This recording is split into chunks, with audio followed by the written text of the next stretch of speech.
Welcome back.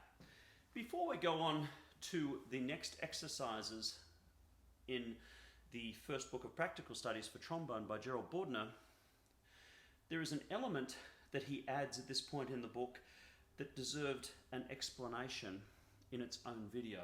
And that is that now as we look forward to the exercises from here and beyond, we can see that some of the notes are grouped together with a curved line over the top. That's called a slur, and that's a different style of articulation than we've been using up until now. Up until now, we've just been putting a nice clear ta syllable on the front of every note, and that's been working just fine. Now we're starting to explore the varieties of different articulations we can use. And a slur means anything grouped under that curved line, that slur, is going to be smoothly performed. Now what does that mean? Well, I brought my friend the euphonium actually to, this is Sputnik, to help demonstrate. When we play slurred notes on a valved brass instrument, that's the rest of the family except for the trombones, all we do is we move the valves and blow one consistent line of air right through, and the articulation happens as each of the valves change.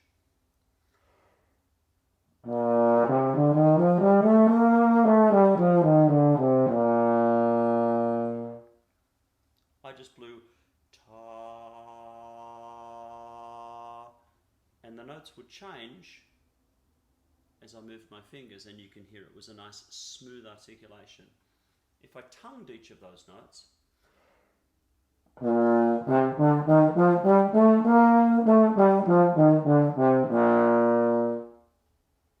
it's a little bit more clear, but it's not as smooth.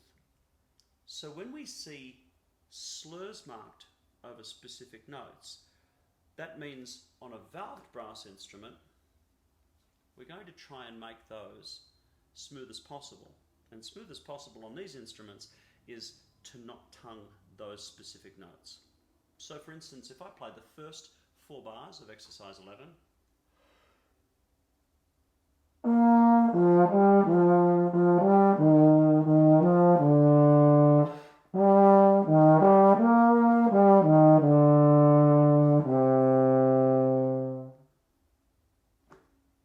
the tongue I used just then was ta, ta, ha, ta, ta, ha, ta, ta, ha, ta. Anytime there was a slur, I just didn't use my tongue. I didn't say a ta syllable. I just blew right through and let the valve change do the work for me. Now, on the trombone, it's a little bit more complex, and that's because we're not using valves. We're using a slide. I guess the really big difference with the trombone to those other instruments is that those instruments have, like 4 different lengths of pipe that you activate by pushing a valve down. And if you push down different combinations of valve, then you can come up with 7 or 8 different combinations of pipe. With the trombone, you're just making one single pipe longer and shorter. So there's going to be times when it's a little bit different, especially when we're talking about smooth articulations. I'll play the first 4 bars of exercise 11 on the trombone as if there are no slurs there.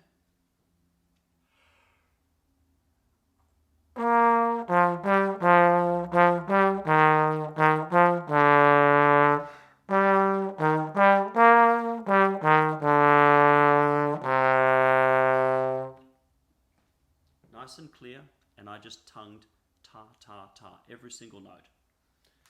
Now, in the first bar, I'm going to articulate the same way with the slurs as I did a second ago on the euphonium. So anytime I have a slur, I am not going to use my tongue, I'm just going to blow and change the slide.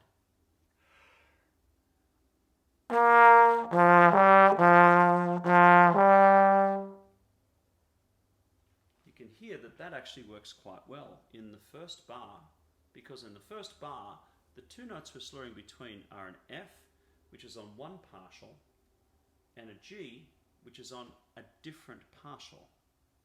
When I say partial, I mean the harmonics of the instrument, or the notes that we can play without moving our slide. So those two notes are on different partials, which means when you move from one to the other, you cross over a partial barrier that's inherent in the instrument, and it causes the articulation, the smooth articulation that you hear, kind of like when we play smooth on a valved instrument. The problem we face is in the second bar, if we do it the same way between the E flat and F that are slurred together, we get this kind of reaction.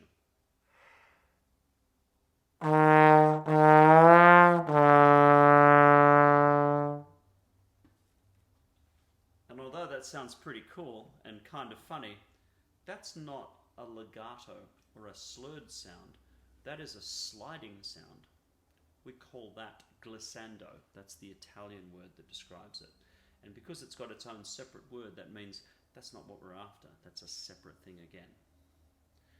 So for trombone, the simple version is when we play legato or smoothly, or when we slur between notes, sometimes we won't use the tongue, and other times we will use the tongue.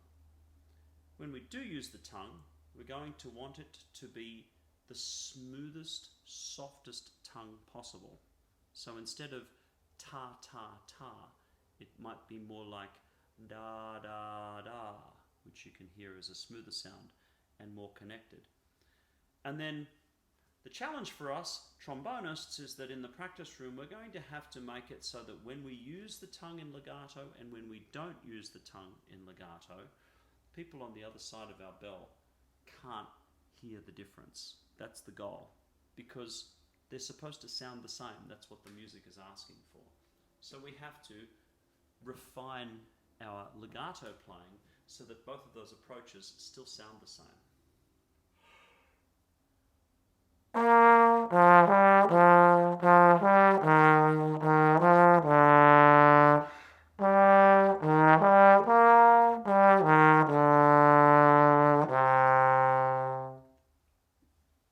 Hopefully, you can't hear the difference. There are other ways that we can sometimes approach slurs between two notes if we want to get a nice smooth sound. We can sometimes use alternate positions as well. So not the regular position that that note is in, but we can find another position on the trombone where it is, so that we can cross over a partial to get to it, which means then we don't have to use the tongue. But that's going to get confusing at this early stage. So what I will suggest is keep all of the notes in the same position for now. We can worry about that later when we get a bit more confident. But just know that if the notes are on a different partial,